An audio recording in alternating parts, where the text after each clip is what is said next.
Muy bien, estábamos estudiando la primera de las perfecciones que se conoce en las criaturas a partir de la causalidad divina, que es la del ser.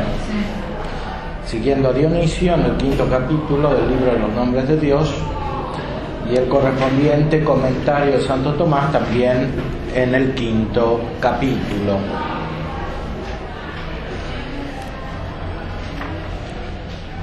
Habíamos llegado al punto de determinar que en cierta manera, que no es imprecisa, sino que es... Hola, bueno.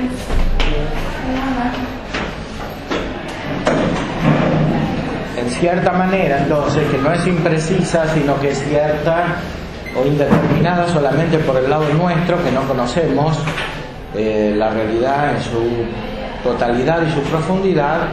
Hay que decir que el ser proviene del bien. ¿Qué quiere decir que no es imprecisa? Que no es imprecisa quiere decir que en sí misma es una realidad exacta o cierta, que tiene acribía, como decía Aristóteles, o sea, precisión, lo cual no significa que esta precisión esté totalmente en nuestra mente, porque es débil respecto de las realidades superiores y de las realidades divinas y del mismo Dios, como dice Aristóteles en el 2.º libro de la Metafísica, que los ojos de la inteligencia son como los del murciélago ante la luz de las realidades divinas. En ese mismo libro dice que así están las cosas en el ser como están en la verdad, y la verdad es la manifestación del ser. Ahora, el ser divino no nos es manifiesto. Ese ser, por comparación a lo que nosotros conocemos, es siempre perfecto y perfectísimo. Esa perfección del ser divino es denominada con el nombre de bien. El bien es la fuente de toda la realidad, es la fuente del ser y de todas las perfecciones que siguen y acompañan al ser.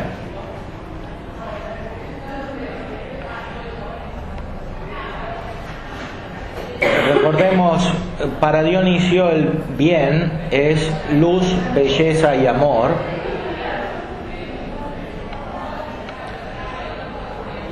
Cuando desde el ser y desde las criaturas constituidas por el ser consideramos a Dios, lo primero que encontramos es la luz, porque nos elevamos a Dios con la inteligencia, que es luz.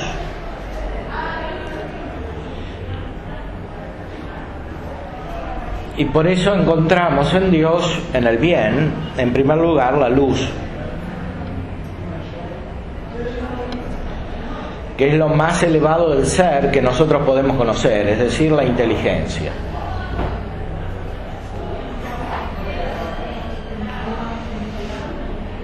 Si seguimos mirando a Dios desde las criaturas, la mirada se hace más determinada y se manifiesta como belleza. La belleza implica luz, pero también distinción.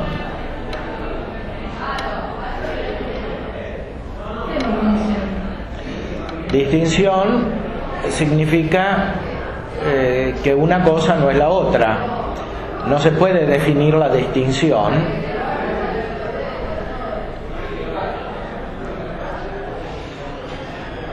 Así como no se puede definir el aliquid, el algo.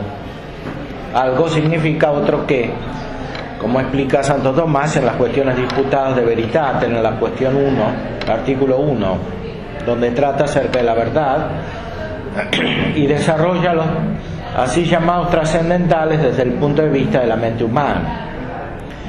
Aquí las perfecciones están consideradas objetivamente en sí. Disculpe, usted dijo que para Dionisio el bien es luz y amor, o el ser en el bien.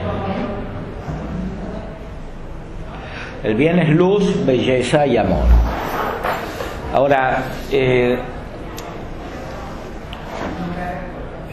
conocimiento del bien es lo último que nosotros alcanzamos y lo primero de la realidad. Alcanzamos lo último cuando nos elevamos desde la realidad hacia su causa, y la consideramos como primera cuando entendemos que es causa.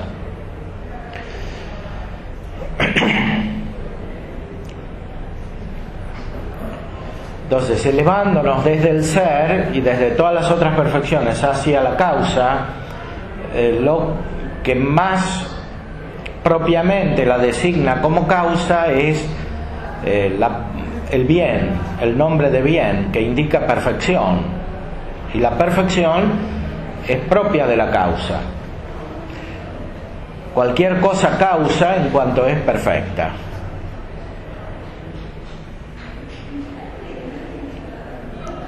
O sea, en cuanto tiene una plenitud del ser, que se deriva, que se desborda.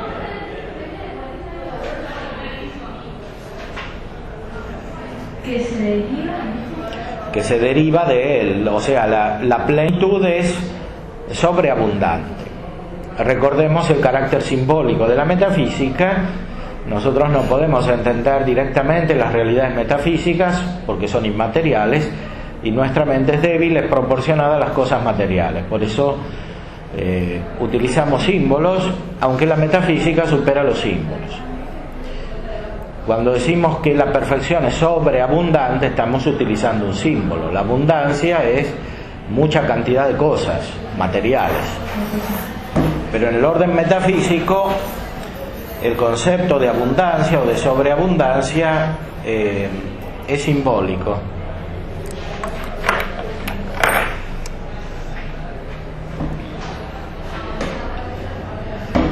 La perfección es sobreabundante. Cuando llegamos al bien y consideramos lo que el bien produce por su sobreabundancia, encontramos que el bien es luz, belleza y amor.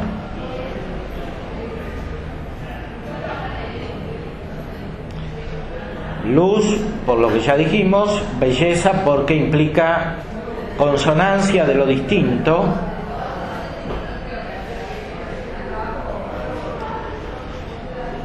lo distinto aparece como claro o luminoso.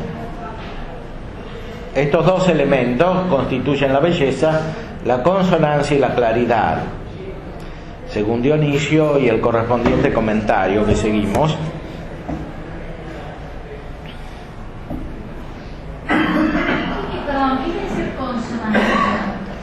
Consonancia es otro término simbólico, quiere decir que dos notas suenan juntas, o sea, como una armonía o música.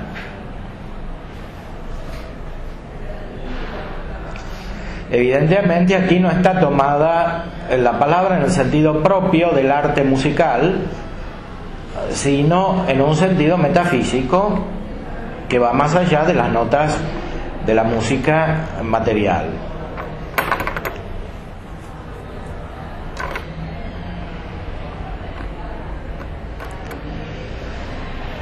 Y después viene el amor, que surge de la consonancia, porque la consonancia significa una cierta atracción recíproca, una especie de amistad. Atracción recíproca, una especie de amistad. Por eso Dionisio dice al final de este libro que todas las cosas son amigas, porque provienen de la consonancia divina.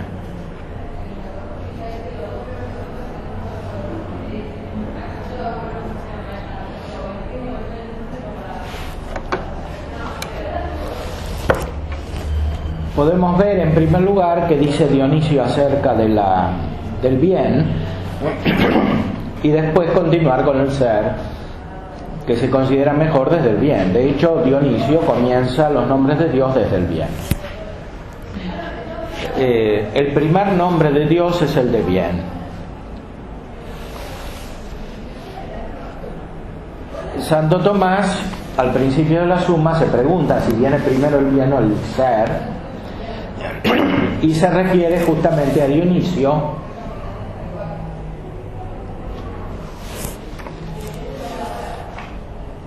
Se refiere a Dionisio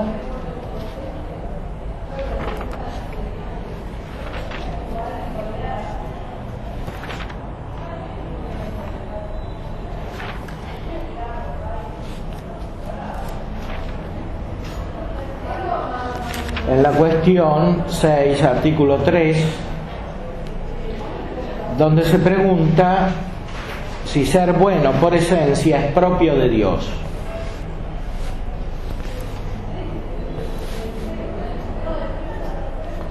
Y dice que sí, solo de Dios es propio por esencia ser bien o ser bueno.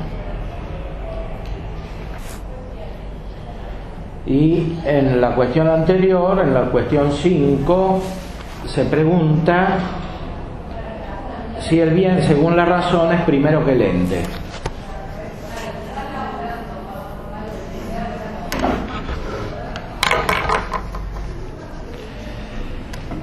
Si el bien según la razón es primero que el ente. Se trata de dos preguntas diferentes,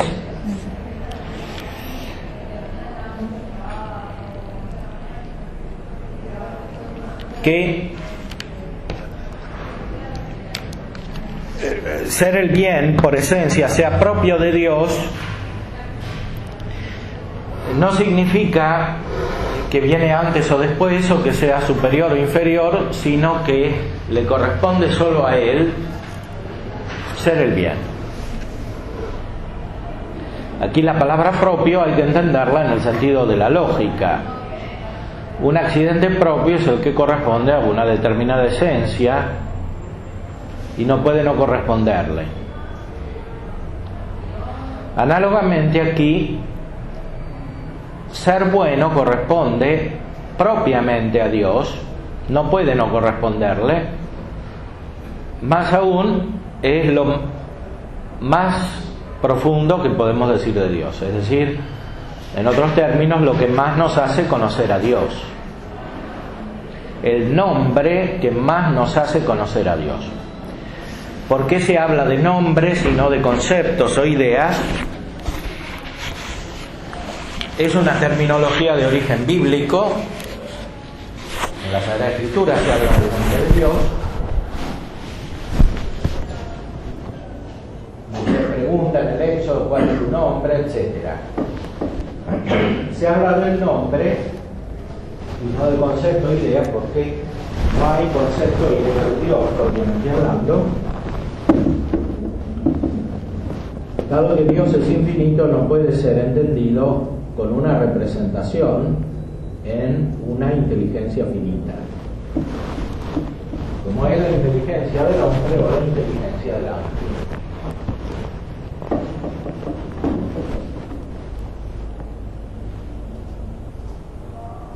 Y por eso antes de esta cuestión, en la cuestión tercera, había puesto el programa de la Suma, del estudio de las perfecciones divinas, de los nombres de Dios, que las indican como investigación acerca de lo que Dios no es, porque de Dios no podemos considerar lo que es, sino más bien lo que no es.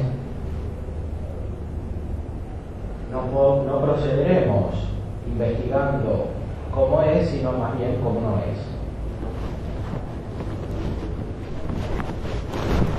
Dice más bien porque el conocimiento de Dios no es simplemente negativo.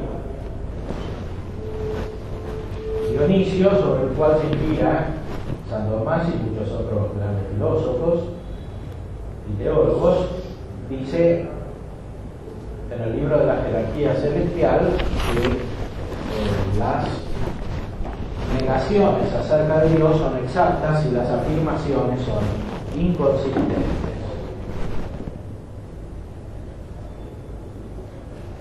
las negaciones acerca de Dios son exactas y las afirmaciones son inconsistentes, porque cuando negamos sabemos lo que negamos, o sea, lo creado, lo limitado, causado, efecto, y cuando afirmamos no sabemos, en el sentido estricto del término, lo que afirmamos. O sea, no lo entendemos con una idea o concepto que representa lo que esa realidad es. Recordemos en el comentario al libro de los nombres de Dios, Santo Tomás dice que las realidades inferiores las conocemos por abstracción y las realidades superiores, las realidades propiamente metafísicas, las conocemos por participación. Por participación significa que esas realidades se hacen presentes en nuestra mente, pero no como son en sí, sino en parte, o sea, derivadamente.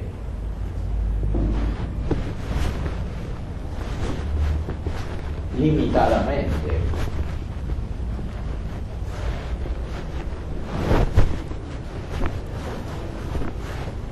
Una pregunta.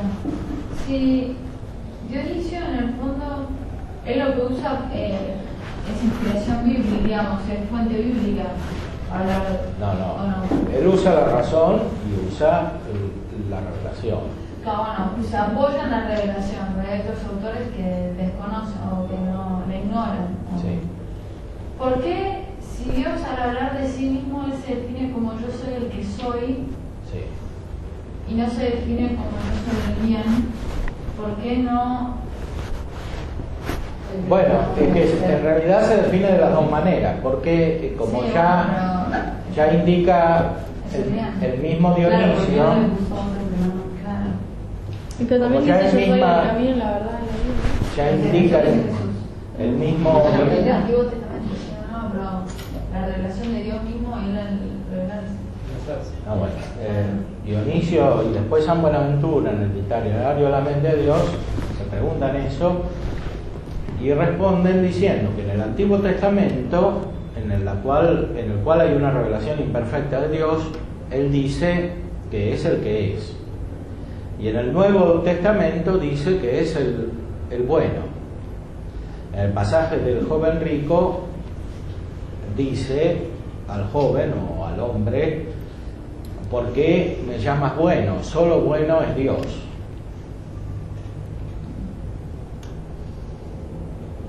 Eso porque como era rico y no quería desprenderse de los bienes, no accedía a la fe o no accedía plenamente a la fe. Entonces no conocía a Dios.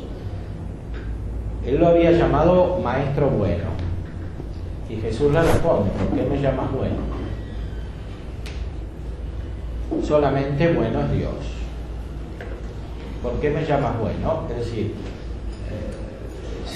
si no crees en la divinidad, no puedes decir que soy bueno. En mi divinidad no puedes decir que soy bueno. Él es el bien porque es Dios. Esa es la respuesta. Solamente bueno es Dios. Entonces, los autores medievales toman este texto, por otra parte está en el mismo Dionisio, para afirmar que también está revelada de una manera superior la bondad de Dios. Más aún, toda la Sagrada Escritura es principalmente revelación de la bondad de Dios a través de la misericordia, como algo superior a cualquier otro conocimiento de Dios. Ahora, desde el punto de vista metafísico, nosotros llegamos a la bondad de Dios como lo último, después de descubrir el ser en toda su profundidad, al menos en la que es posible para nosotros, porque el bien es la causa del ser. El bien es esa causa que buscaba Aristóteles. Aristóteles decía que la metafísica es la ciencia de las causas. El mismo Aristóteles, como hemos recordado, en el libro 12 de la metafísica, llama a lo bueno.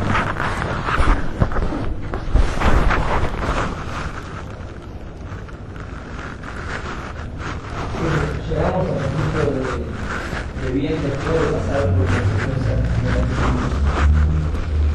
la Después de haber descubierto el ser o el ente. como causa del Como ser. causa. Exactamente. Ahora, la metafísica es imposible sin llegar al bien. Porque la metafísica es ciencia de las causas del ser. Eso era lo que fue el gran descubrimiento de Aristóteles respecto a la metafísica. Y en parte de Platón. Aristóteles, como vimos, le reconoce a Platón que ha descubierto esto, pero no lo ha explicado bien. No lo ha explicado bien porque Aristóteles, porque Platón pone la causalidad del bien solo respecto de las ideas. Y no respecto de las cosas materiales que también son. Pero todo hay como el bien como la idea suprema, todo se va derivando y no con eso. Bueno, eso es lo que dice la República, pero justamente lo que deriva es lo que es. Y lo que es son las ideas, las cosas materiales no son. En cambio, Aristóteles dice que hay que buscar la causa de las cosas que son, las causas de las cosas que son, y entre estas cosas que son están las cosas materiales.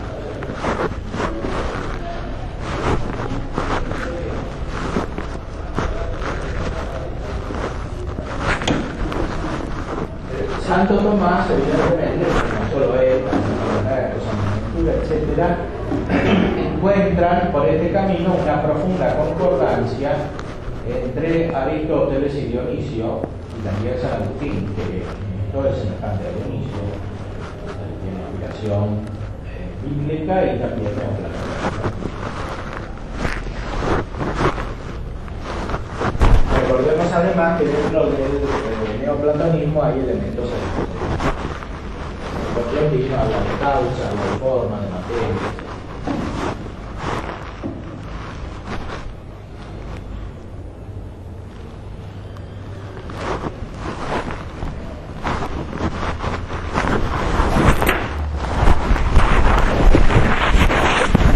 Dice Santo Tomás entonces en la cuestión 5, artículo 1, respuesta a la primera objeción. Recordemos que la cuestión era si viene primero, es el artículo 2. Respuesta a la primera objeción. La cuestión era si viene primero, según la razón, el bien o el ente. Aquí la pregunta no es si el ente es más importante que el bien o el bien es más importante que el ente, sino si viene primero según la razón. Es decir, si viene primero a nuestra mente, el ente o el bien. El ente. Es lo primero que capta. Él dice muchas veces: illud quod primo cadit in conceptione intellectus est ens. Lo primero que cae en la concepción del intelecto es el ente. Ahora, después se explica que este ente que primero capta el intelecto no es todavía el ente metafísico, es el ente material. Lo primero que entiende cualquiera cuando tiene inteligencia, por ejemplo un chico cuando se abre al uso de razón, son cosas materiales. Cosas materiales, por ejemplo, una silla, un gatito, el papá, la mamá, pero todavía no los entiende como personas. Entenderlos como personas significa captar el ente en sentido metafísico, captar la sustancia, pues la persona es la sustancia. Y la sustancia es objeto de la inteligencia a un nivel metafísico. Aunque ya antes de llegar al nivel metafísico se capta la sustancia realizada físicamente, como el gatito, el papá, la mamá, el árbol, la casa.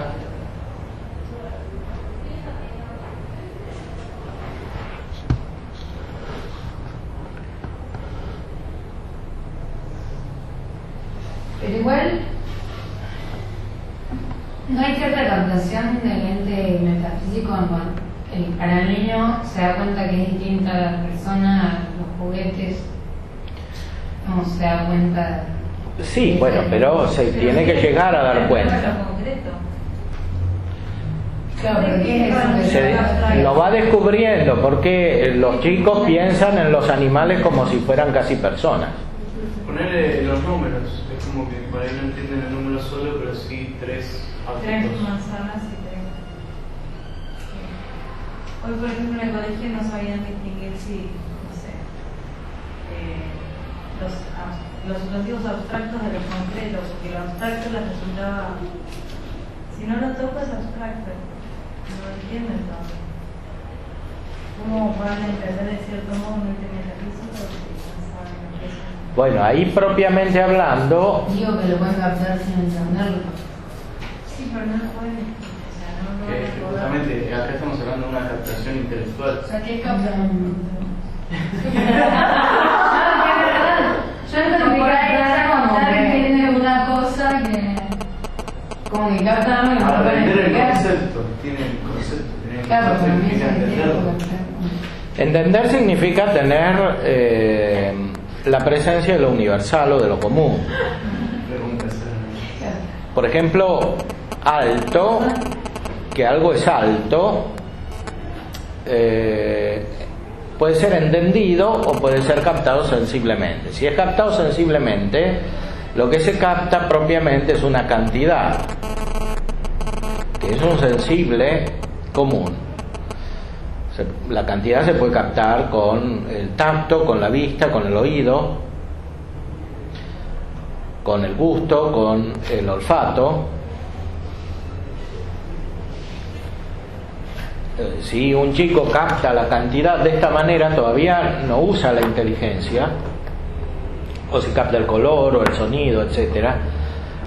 Usar la inteligencia significa captar algo universal, algo común. No este perro, sino perro, lo cual no significa que tenga la definición de perro.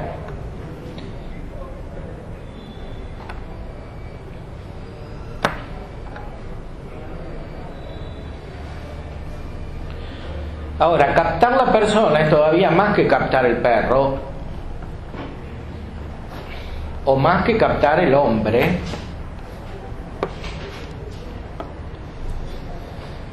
Es difícil captar la persona. Hay muchos adultos que no captan la persona, no llegan al nivel de la sustancia. Y si son materialistas, no llegan al nivel de la sustancia. O sea, de la persona, propiamente hablando. ¿Por qué no? Porque la persona implica la sustancia realizada por encima de la materia, especialmente por la inteligencia. Entonces, si para alguien, por la ideología que tiene, la influencia cultural o la filosofía que sostiene, la inteligencia es lo mismo que el conocimiento sensitivo, aunque en un grado más sofisticado, como decían los empiristas, entonces propiamente no capta a la persona.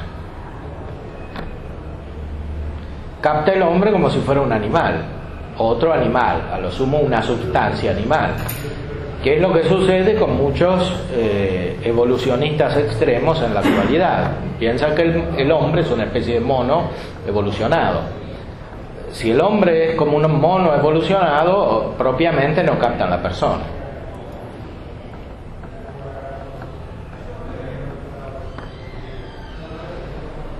Capta, estaríamos diciendo, define al hombre como... No, definir ya es un paso ulterior que requiere una elaboración filosófica, porque alguien puede no conocer la definición de hombre como animal racional,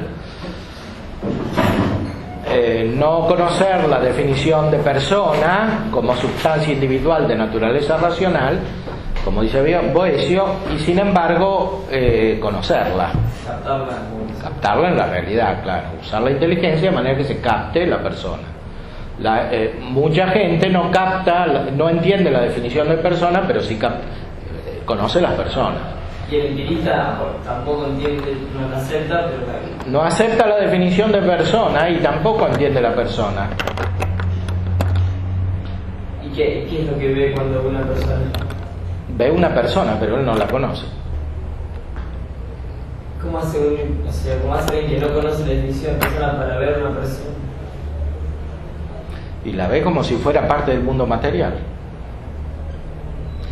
Como si fuera un árbol, como si fuera la tierra, como si fuera un mono. Así hacen muchos ecologistas también extremos, ¿no? Pero mi pregunta es, la persona que Divinizan la tierra, pero la tierra incluye todo, también a los hombres, ¿no?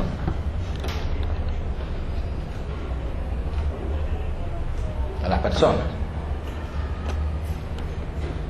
Yo me refiero al que no es materialista expresamente, ni tampoco conoce metafísicamente la persona.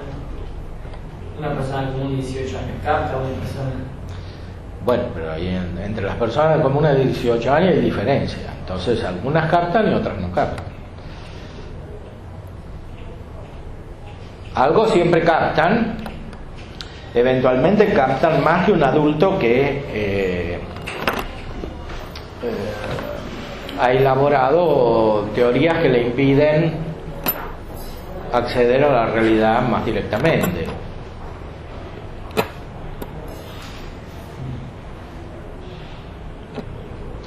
Normalmente, si hay conciencia moral, hay conocimiento de la persona.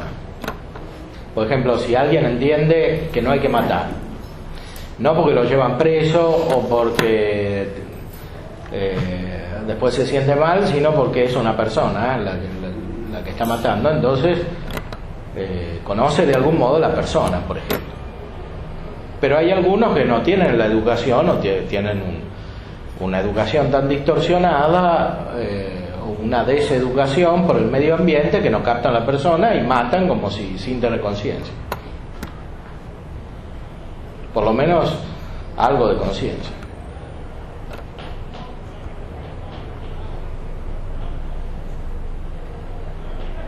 O sea, para aceptar que no hay que matar, hay que entender que en ese animal que parece un mono hay algo más que lo que hay en el mono. Que no es lo mismo matar a un perro que a un hombre. Bueno, pero por ahí se puede dar por semejanza, que no me gustaría que me mate. Bueno, pero ese es un modo de conocer. En el otro te ves en el espejo, es como si te vieras. En el mono Bueno, no. pero para eso hay que entender, hay que tener un mínimo de conocimiento universal, porque hay que entender que otro es semejante a mí. Y eso es ya conocimiento universal. ¿Por qué es semejante? Es semejante. O sea, pero Que sea semejante es una manera inicial de acceder a la universalidad, a la comunidad. O sea que el otro tiene algo que es lo mismo que yo. Eso es conocimiento universal. No puede ser por cualidades físicas. Bueno, pero si es por cualidades físicas, entonces ya no hay propiamente conciencia moral. Es como no matar a un perro porque es lindo. Pero porque es parecido a mí. Y a mí no me gusta que me maten. Bueno, Ahí pero sí, le toca el ego. si es porque es parecido a mí y no me gusta que me mate, entonces ya hay conocimiento universal. Porque se entiende, de algún modo se percibe por qué no me gusta que me maten. No me gusta que me maten porque mi vida tiene un sentido que va más allá de lo presente o de lo que está inmediatamente captable por los sentidos. Los animales no tienen miedo de que los maten en el sentido metafísico nuestro. Reaccionan con miedo afectivo frente al estímulo presente, pero no piensan que es feo que los maten.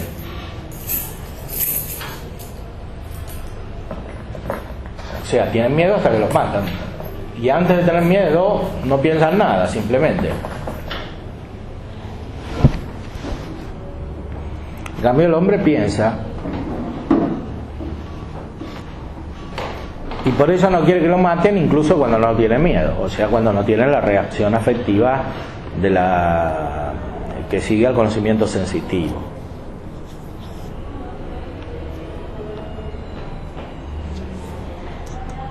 Y en el instinto animal que tiene miedo a que lo mate, y en el hombre que también tiene instinto a que lo mate, a que no lo mate, de preservarse, defensa. Bueno, el instinto corresponde a un conocimiento de tipo sensitivo que radica en un sentido interno llamado estimativa o cogitativa en el hombre, que sigue a otros sentidos externos. Con la estimativa o la cogitativa se capta lo útil o lo nocivo para la vida biológica, así como es captada sensitivamente, no como vida, porque la vida es el ser y los animales no conocen su vida.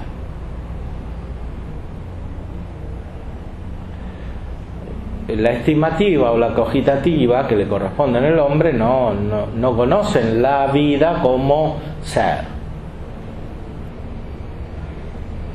Simplemente perciben en acto la vida de manera sensitiva y todo lo que ayuda o impide esa vida así percibida. Más propiamente no es la vida, sino ciertos efectos sensibles de la vida.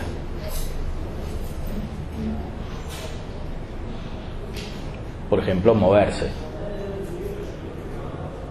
A nadie le gusta dejar de moverse. Bueno, eso es así incluso sin que se use la inteligencia, porque se usan otras capacidades sensitivas para percibir la diferencia entre moverse y no moverse, el sentido común y la cogitativa o la estimativa en los animales. Bueno, todo eso es tema de la gnosiología que veremos el año que viene. Ahora nos centramos en el aspecto objetivo de la metafísica.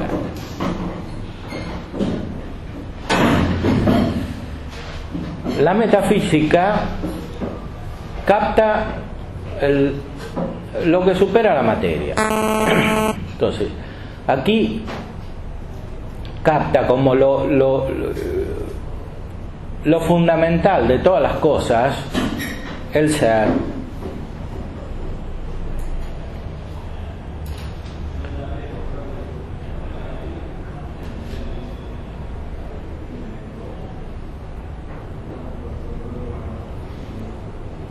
Y lo capta ya a partir de las cosas materiales, porque lo capta como distinto de la esencia, incluso sin considerar que hubiese sustancias separadas, como decía Aristóteles, o ideas, como decía Platón, o ángeles. Ya sería posible alcanzar el ser, y de hecho lo alcanzó Aristóteles, que distinguió a su modo entre el ser y la esencia, o entre el ser y el ente. Y él en la metafísica dice que se busca la causa del ser, aitia tu einai, la causa del ser.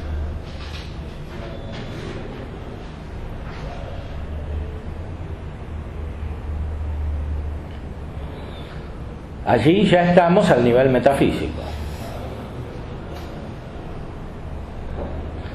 Ahora, esa causa del ser, razonando,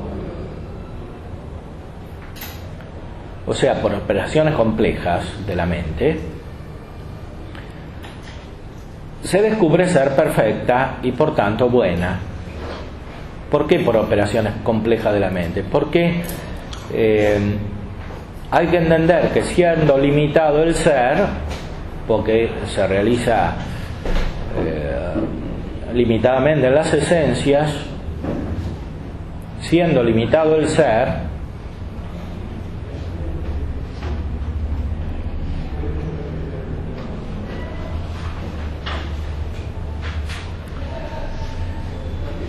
proviene necesariamente de una causa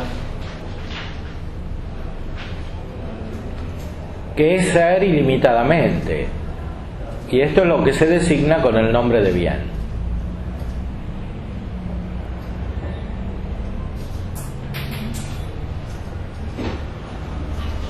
el bien es la causa del ser de esta manera, no porque esté fuera del ser, porque sea distinta del ser, distinto del ser, sino porque es la fuente del ser como algo más pleno, que lo contiene de manera superior, o sea, eminentemente.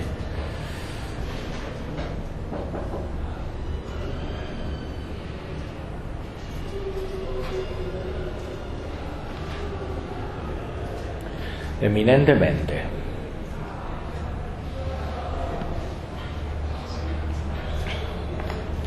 Dice así el texto que indicaba. Hay que decir que aunque el bien y el ente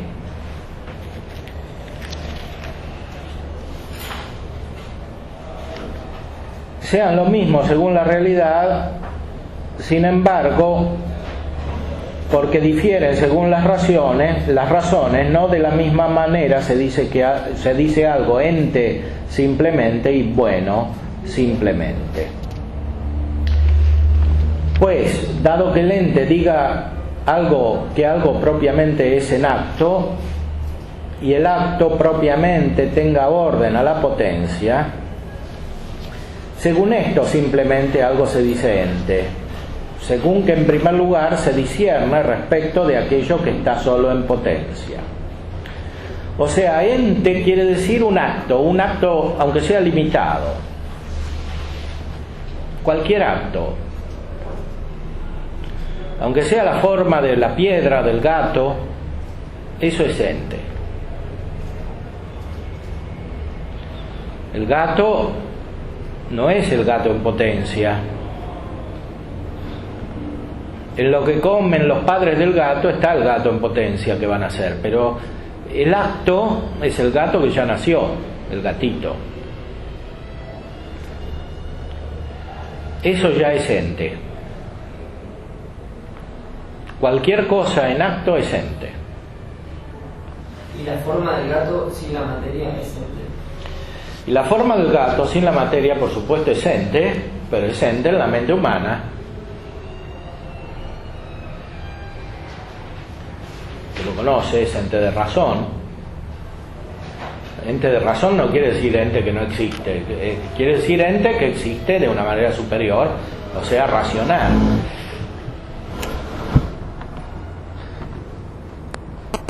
No existe fuera de la mente, pero existe en la mente. Es la perfección de la mente.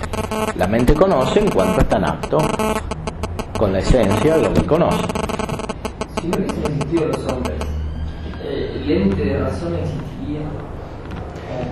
Bueno, existiría en la mente divina como ente de razón divina, pero no en la mente humana, porque no habría hombres. Es como el tiempo existiría.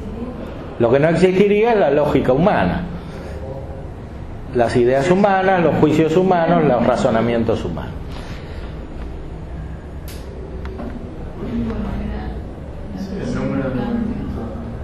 Lo cual no significa que no existiría el fundamento de esas ideas, juicios y raciocinios, porque el fundamento está en la realidad misma.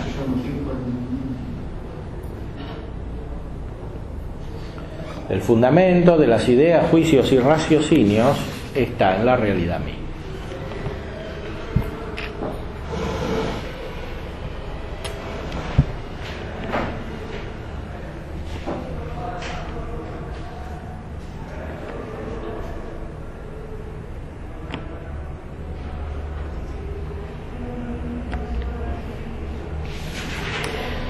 Pero esto estaba en el artículo 1. En el artículo 2, respuesta a la primera objeción, dice: Dionisio determina acerca de los nombres divinos en cuanto que comportan respecto de Dios la relación de causa o el respecto de causa.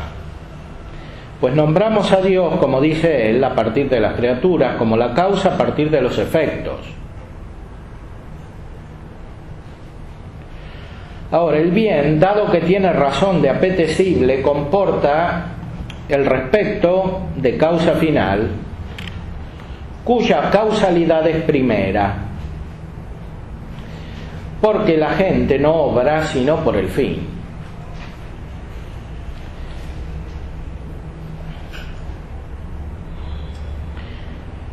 Y por el agente la materia es movida hacia la forma. Por lo tanto se dice que el fin es la causa de las causas, causa causarum. Y así en el causar el bien es primero que el ente, porque el fin, así como el fin lo es respecto de la forma. Y por esta razón, entre los nombres que significan la causalidad divina, se pone primero el bien que el ente.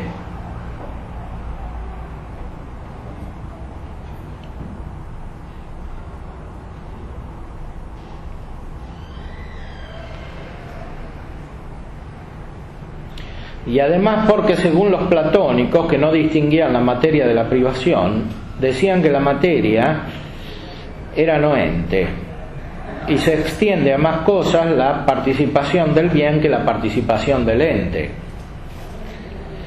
porque la materia prima participa del bien dado que lo apetece, pues nada apetece sino lo similar así, pero no participa del ente dado que se dice que es no ente, y por eso dice Dionisio que el bien se extiende incluso a los no existentes. Bueno, esto último claramente es un lenguaje platónico y neoplatónico. Los platónicos decían que la materia no es. ¿Que la materia no es? No es. Dice que el bien también se extiende a lo no existente. A la materia, porque la materia apetece el bien, pero no es. Entonces el influjo del bien llega hasta la materia, y la materia es buena, aunque no sea.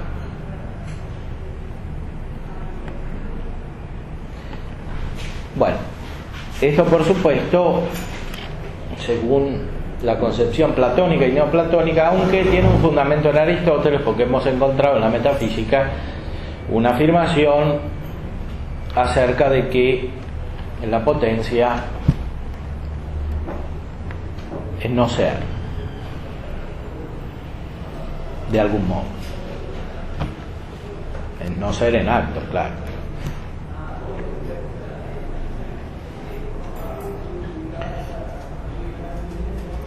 Ahora, según el pensamiento elaborado a partir de Aristóteles, siempre más se considera la potencia como hacia el ente, no meramente como no ser.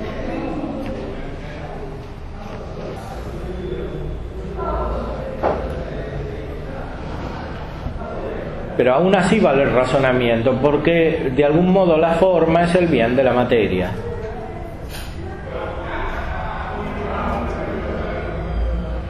Es la perfección de la materia, como el alma es la perfección del cuerpo.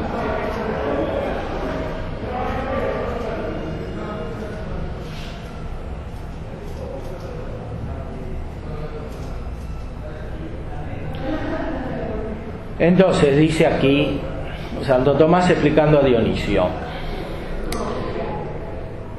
el bien es el primer nombre de Dios si consideramos lo propio de Dios, que es ser causa.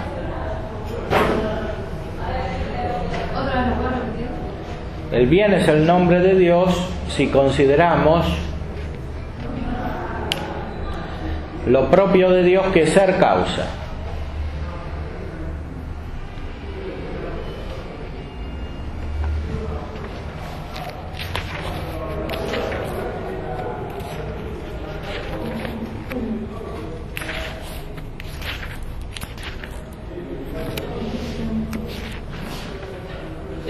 A Dios desde la criatura, ¿no? Es el único modo de llegar a Dios, es desde la criatura, pero se llega efectivamente a Dios, y cuando se llega a Dios de algún modo se ve la criatura, porque si no se ve la criatura no se llegó a Dios, pero siempre porque Dios es la causa de la criatura. ¿Cómo podrás hacerlo otra manera? No, por eso, pero cuando puedes hablar de Dios, de Dios desde la criatura. La metodológica.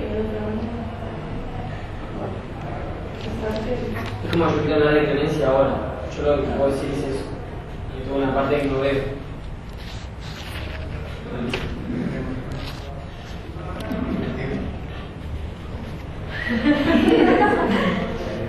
pasa es que pensé que estaba también de otro lado, sí. Somos criaturas. No, pero por eso te preguntaba desde qué otro lado si te ocurría o por ahí habías pensado de alguna manera que por eso te pregunté a qué ibas, digamos, con tu pregunta. ¿Dónde vas? A que no podemos ver la cosa como es, sino como la puedo decir yo. Ahora, más adelante, en la cuestión 13, artículo 11, A que no puedo ver la cosa como es, sino como la puedo decir yo.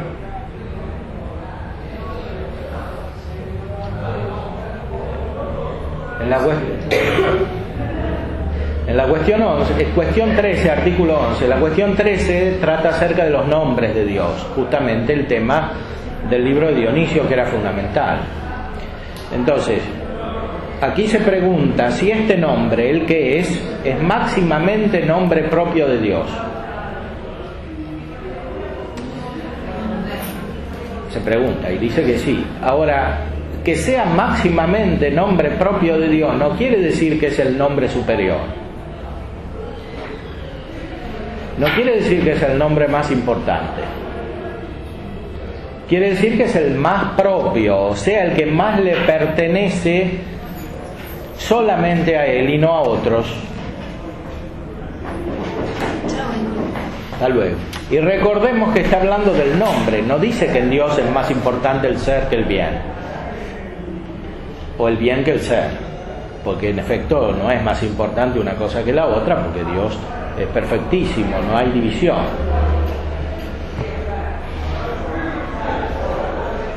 Está hablando del nombre. El nombre es algo humano, es el modo como se expresa el alcance que la mente tiene de Dios, o sea, la presencia de Dios en la mente, de las perfecciones divinas en la mente. La perfección que más capta como propia de Dios es el ser. ¿No es bien? El bien es el primer nombre de Dios.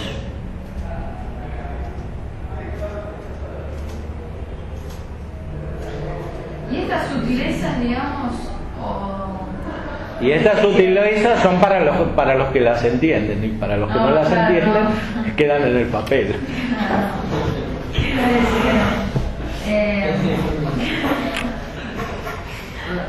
No, pero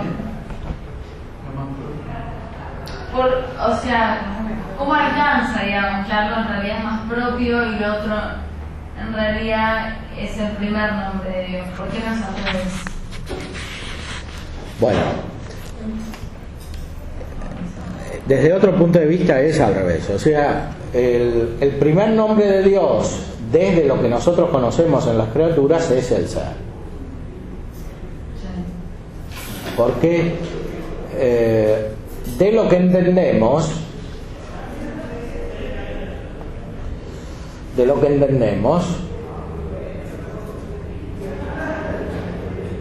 lo primero que podemos decir de Dios es el ser, porque es justamente el nombre más propio.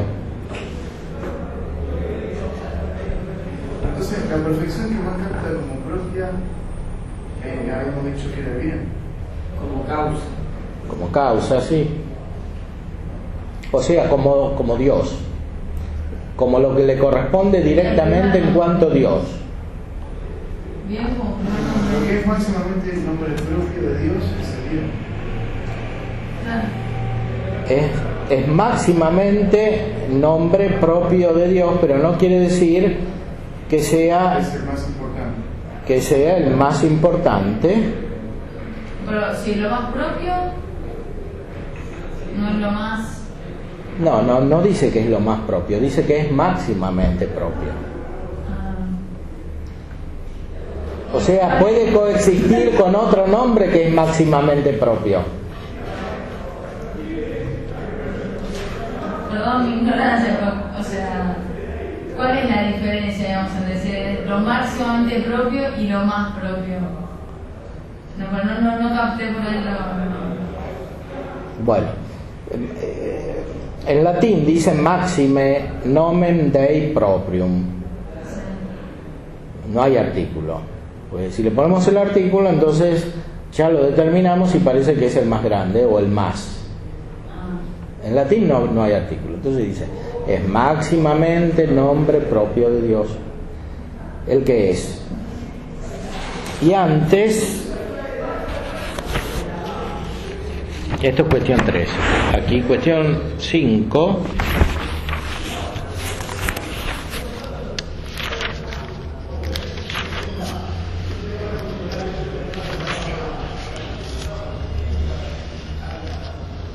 Cuestión, 6 dice, si ser bueno por esencia es propio de Dios.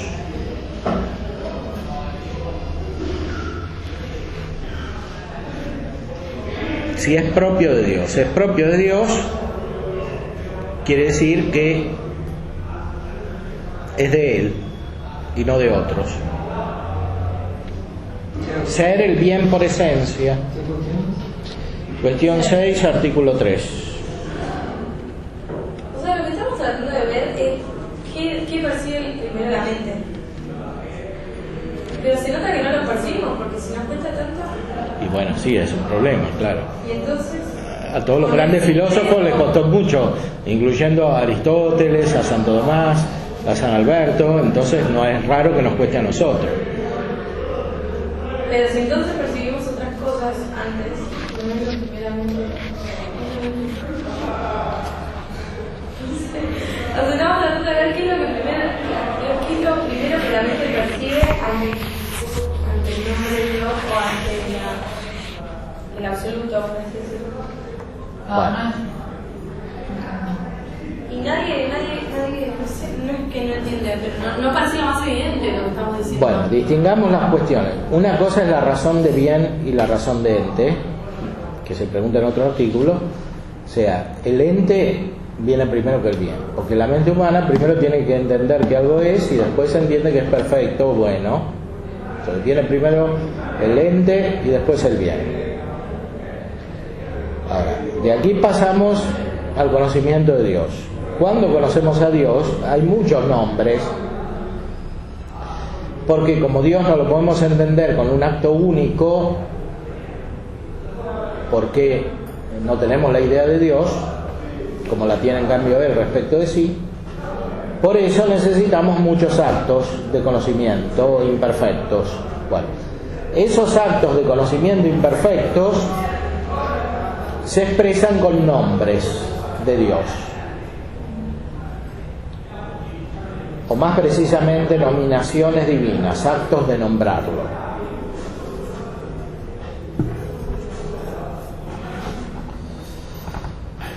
Ahora, esos actos de nombrarlo dependen del punto de vista, hablando simbólicamente o metafóricamente, claro, en sentido metafísico, el punto de vista, ¿no?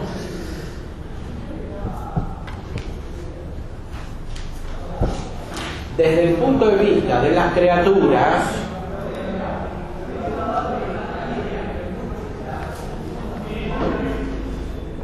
en las cuales conocemos como lo más profundo el ser, y nos elevamos a Dios como causa del ser, decimos que Dios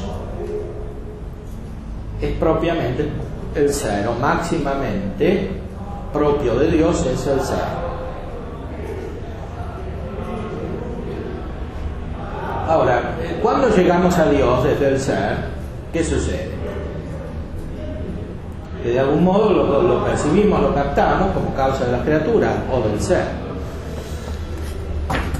Y cuando lo captamos así, lo captamos como bueno. Bueno quiere decir que captamos a Dios como causa del ser.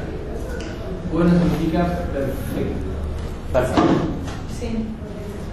O sea, después que llegamos al ser, captamos que Dios es perfecto. Y cuando captamos que Dios es perfecto, lo nombramos como bueno. Porque lo bueno no, o sea, como fuente del ser que habíamos conocido antes. Lo bueno no tiene desviación de potencia, Bueno, lo bueno es el ser perfecto, o sea, el ser en acto total. esa... O sea, cuando decimos que Dios es el ser, no lo estamos viendo como que actúa. Es el ser. Cuando decimos que Dios es el bien, estamos viendo el ser que actúa, que se difunde. Por eso el bien es difusivo de sí mismo. Bonum est diffusivum sui. Y pero ¿por qué no se podría ver al ser como difusivo de sí mismo? Sí, el ser también es difusivo de sí mismo, pero como el ser es limitado, Claro, porque el ser, como el ser es limitado, no alcanza para difundirse como ser. O sea, el ser no crea. El ser de las criaturas no crea. Causa, pero no ¿Por qué crea. es limitado? No, esa parte. ¿Por qué es limitado el ser? El ser es limitado porque está realizado. Porque vos, por ejemplo, no entendés todo, entonces sos limitada. No, pero yo no, Dios. Estamos hablando, claro. Ah, bueno, pero ahora estamos hablando del ser de las criaturas. Ah, El ser de desde Dios no el puede punto de ser vista de difusivo. las cosas. ¿Cómo? El ser de Dios no puede ser difusivo de sí. Sí, el ser de Dios es difusivo de sí y eso es lo que indicamos cuando decimos que es bueno. Entonces es ponerle un nombre al ser visto de otra perspectiva. Exactamente. Se podría decir Es lo que que dije antes. Claro, se podría decir que Depende del punto de vista o de la perspectiva. Siempre que entendamos la perspectiva no es el Dios relativista como Posenbo materialista, nominalista, empirista, sino metafísico.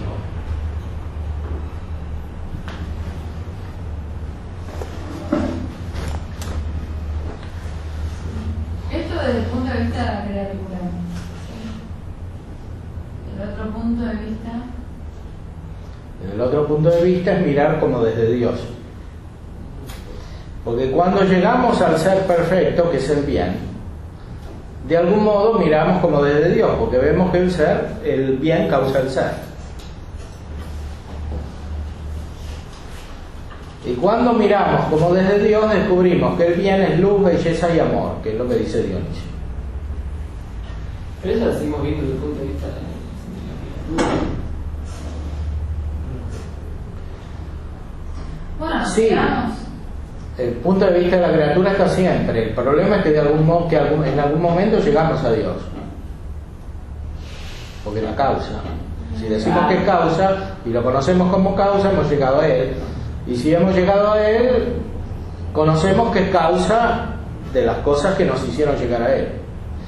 Por eso yo empecé este curso explicando primero las pruebas de la existencia de Dios brevemente y después la creación. Son las mismas las pruebas de la creación y las pruebas de la existencia de Dios, pero en las pruebas de la existencia de Dios todavía no llegamos a Dios. En las pruebas de la creación llegamos a Dios como causa de las cosas.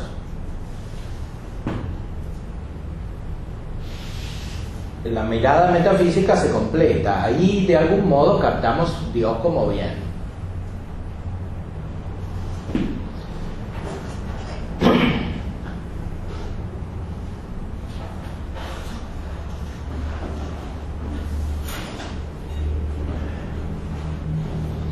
Bueno, no se preocupen, la metafísica es para pensar, ¿no? Sí. Se supone que es la culminación de la filosofía porque hace pensar, ¿no? Cuando la filosofía llega a la metafísica, porque hay filosofías que no llegan. O hay filósofos que no llegan, porque algunos filósofos se contentan con otros niveles, de la filosofía de la naturaleza, etcétera. A mí me hace ruido un poco lo de hablar desde la mirada como si fuésemos Dios, o sea, hablar desde arriba y no desde abajo cuando, como decía, es como necesario entrar desde abajo. Y da miedo eso de que termine siendo, en vez de yo, criatura de Dios, Dios criatura mía. Bueno, da miedo, efectivamente da miedo porque algunos derivaron de esto, por ejemplo algunos medievales sobre la base del pensamiento incluso tomista o de San Alberto como Meister Eckhart llegaron a una especie de panteísmo. ¿No sería más fácil dejarlo en lo... Y después los panteístas reconocieron que eso era panteísmo, por ejemplo Hegel cita a Eckhart. además de citaración al ser. El argumento ontológico que usted recordará. En ese sentido sí da miedo, pero si uno conserva la humildad metafísica, o sea, recuerda siempre que no entendemos a Dios en sí, puede liberarse del miedo. O sea, llegamos a Dios pero no lo entendemos. Bueno, pero eso se tiene en mente. Se podría decir que por cómo está constituida la mente humana, lógicamente, analiza las cosas lógicamente, el ser necesita una causa y se la atribuiría a Dios. Pero eso siempre partiendo de mente humana. Y que es la única que tenemos, claro. ¿A qué quieren llegar? Pero ahí el problema está en hasta dónde llega la mente humana. Si uno limita a priori la mente humana, como hace Kant, no llega, porque se puso un límite anterior. Es como decir, yo puedo correr pero hasta la otra cuadra, no puedo correr hasta Retiro, entonces corro hasta la otra cuadra. Me puse un límite a priori y voy hasta ahí, después no voy porque no quiero ir. ¿Y por qué Kant se pone en límite? Porque le da miedo, como dijo ella. Y que no es mucho más certero en algún sentido, o sea, si no es tan evidente, lo que yo veo es que No, pero como dijo Aristóteles, es indigno, en el primer libro de la metafísica, ¿se acuerdan que le dijo Aristóteles, no? Que es indigno de un varón no buscar la ciencia a él proporcionada. O sea, es indigno del hombre retraerse por miedo ante las realidades luminosas metafísicas. Pero ¿por qué no puede ser que la realidad metafísica sea lo innombrable? Bueno, es lo innombrable, eso sí es verdad. Como dice Dionisio... O sea, que la verdadera ciencia no sea por ahí querer inventar un nombre. No sé si se entiende la cosa. Bueno, o sea, no quiero está ser claro, grande, pero bueno, me parece... pero recordemos Bueno, que esto pues, ya lo pensaron mucho los medievales, ¿no? Los grandes filósofos lo pensaron mucho. Aquí Dionisio, en el libro de los nombres de Dios, es lo primero que dice eso, ¿no? Sí, lo que pasa es que toda la primera parte de Dionisio me parece que es la más... ¿No es realmente admirable este nombre que está sobre todo nombre? Por eso es el sin nombre. Por eso es el sin nombre. Está ciertamente constituido por encima de cuanto tiene nombre, de todo cuanto tiene nombre, en este siglo y en el venidero. Por otra parte, se emplean muchos nombres refiriéndose a Dios, diciendo: yo soy el que soy, vida, luz, Dios, verdad. Asimismo, los escritores sagrados, cuando alaban la causa de todas las cosas, se invocan a Dios en relación con sus efectos como bondad, hermosura, sabio, amado, Dios de dioses, Señor de los señores, Santo de los santos, eterno, el que es, etcétera, etcétera, y pone muchos otros nombres. Así pues, aquel que es causa de todas las cosas y lo trasciende todo, aquel que es causa de todas las cosas y lo trasciende todo, le cuadra a la vez el sin nombre y los nombres de todas las cosas. Es verdaderamente el Rey del universo, todas las cosas dependen de Él, que es su causa, principio y fin. Él es, como dice la Escritura, todo en todas las cosas. Y ciertamente merece alabanza como creador y fundamento de todas las cosas, su perfeccionador, conservador, guardián y morada. Encamina todo hacia sí mismo con un solo acto, irreprensible, excelente. Esta bondad sin nombre es no solo causa que todo lo coordina, vitaliza y perfecciona, de manera que por esto u otras medidas prudenciales merece llamarse así. Hay más, esta bondad sin nombre contiene en sí, de manera simple e indefinida, todas las cosas antes que existan. Así es por infinita bondad de su providencia perfecta y única causa universal, por lo cual merece alabanza y los nombres de toda la creación. ¿Eso no es intuición? Y sí, es intuición, pero intuiciones, como claro, visiones, son intuiciones como... metafísicas. además de teológicas, por supuesto. ¿Cómo puede estar, claro, y cómo puede estar dentro de una mirada filosófica? Es que la mirada filosófica llega a lo más perfecto, en lo cual se acaba el razonamiento. Por eso Aristóteles dijo que nosotros a veces somos felices como Dios, pero Dios es feliz siempre. Y nosotros somos felices cuando llegamos a eso. Y Platón también llegó, y Plotino también. Y mucho más los cristianos, por supuesto. Está bien, pero no, como se fundamenta en una intuición. Una mística.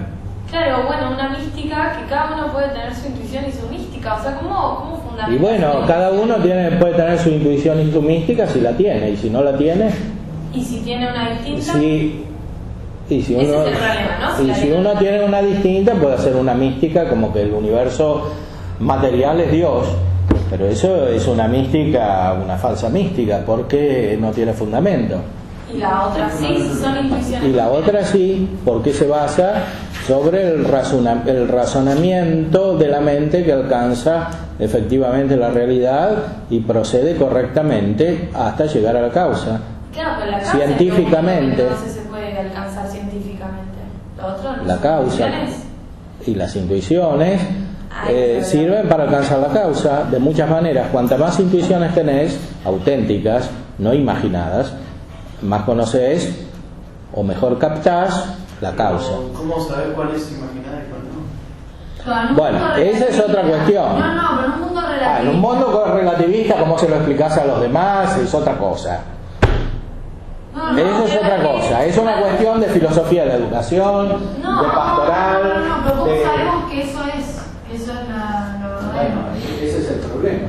Pero Cada uno lo tiene que entender, no hay un modo extrínseco. Yo no les puedo transmitir esto como la causa al efecto. Cada uno tiene que llegar. No, claro, pero si la intuición estamos diciendo que no, claro, no posee razonamiento, no posee argumentos para demostrarla, ¿cuál es verdadera? No, pero atención. No veo la Antes de llegar a la intuición hay muchos argumentos. Porque las pruebas de la existencia de Dios son argumentos. Las pruebas de la creación son argumentos, son razonamientos. de causa, que es a lo que también Son para llegar a la causa, claro. Eso Ahora, está si bueno. uno niega el principio de causalidad ya no puede razonar, que es lo que pasa en los empiristas, Sí. por ejemplo. Pero ¿por qué hay necesidad de llenar la causa? Bueno, la necesidad está en la mente humana. La mente humana aspira a conocer todo. La mente humana es feliz cuanto más conoce. ¿Qué? Vos decís, tiene que haber una causa, pero no puede llegar a esa causa. Sí. ¿Como qué? No, causa. Sí, por intuición, no. Bueno, eso ya lo decían algunos filósofos. Previos. Por ejemplo, algunos filósofos judíos, Moisés Maimónides dice eso.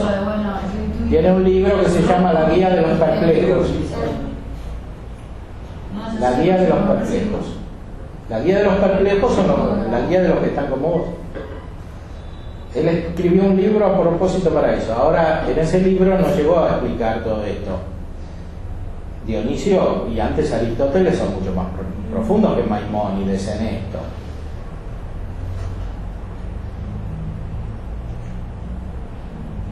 No es simplemente que cuando decimos que Dios es vida, estamos diciendo que no es como una planta. Dice en la cuestión 13 ahí Sandoval, refiriéndose a la posición de Maimónides, ¿no? No es que decimos Dios no es vida como todo lo que conocemos, nada más que eso. No, estamos afirmando Dios es vida. Y Aristóteles hace así en el libro 12 de la Metafísica. ¿Cómo hizo? Bueno, Aristóteles y Platón. Recordemos que para Platón las ideas son vivientes. Yo cito acá en el libro sobre el comentario al De Divino Nominibus, Platón, cuando explica eso, justamente que las ideas son vivientes. Pero como se dice vivientes, como analogía, lo que uno entiende como viviente acá. Siempre es por analogía. Siempre es por analogía. Lo que pasa es que para ser metafísico hay que superar el condicionamiento racionalista, iluminista. O sea, pensar todo con ideas claras y distintas, como decía Descartes. No, la analogía puede ser esa intuición, por ahí. ¿Cómo? Que la analogía puede ser esa intuición. Claro. Bueno, habría que hablar Por supuesto, después hay que distinguir las intuiciones, porque alguien se puede confundir. Puede tener una intuición que le parece muy metafísica y en realidad es muy imaginativa, ¿no? ¿Y cómo sabes si es pura intuición? ¿Cuál es el límite, claro? Entonces, Bueno. ¿a qué punto llega la razón? En el orden filosófico eso es difícil. ¿Se puede relacionar? En el orden filosófico reconozco que es difícil. Por eso vino Kant a decir, mejor no pensemos nada metafísico para no confundirnos. Ese es el sentido de la crítica a la razón pura. Como la metafísica produce confusión, produce miedo, produce conflictos, entonces eliminemos la metafísica en este sentido. No hay certezas. Bueno, dice, parece que no hay certezas y el que busca certezas se confunde más, entonces eliminemos la metafísica. Bueno, esa es la crítica de la razón pura. Y después vienen muchos otros que eliminan la metafísica, empiristas, positivistas, marxistas, etc. Ahora, ¿por qué hacen eso? Porque fundamentalmente por la actitud kantiana. Después se desprendieron de la actitud kantiana, porque la metafísica da miedo. La metafísica da miedo porque es muy elevada y uno se puede confundir. Entonces, viendo que los filósofos en la historia se han confundido tanto, dicen Descartes y Kant, mejor no hagamos lo que hicieron los filósofos. Bueno, eso es lo que dicen explícitamente estos dos. En el discurso del método, en las meditaciones metafísicas, en la crítica de la razón pura.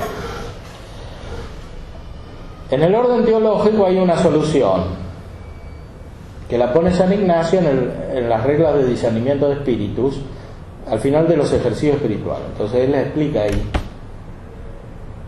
cuando te sentís iluminado, ¿quién es? Es Dios, es el ángel malo, es el ángel bueno, es tu imaginación.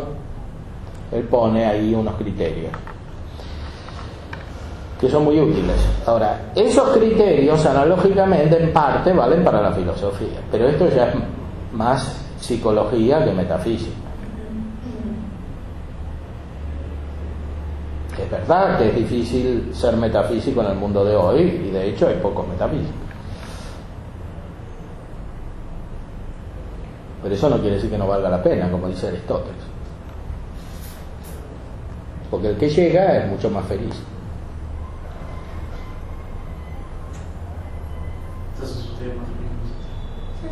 Como decían los medievales, nadie lo sabe sino el que lo ha experimentado. No, digo, obvio. Es más feliz que nosotros, ¿sí? Nosotros lo entendimos y nosotros no. Bueno, sé yo lo que entendieron ustedes. Bueno, por supuesto que esta es una felicidad limitada, porque esta felicidad puede estar acompañada de muchas desgracias que no se superan con la metafísica. Pero eso ya es otra cosa.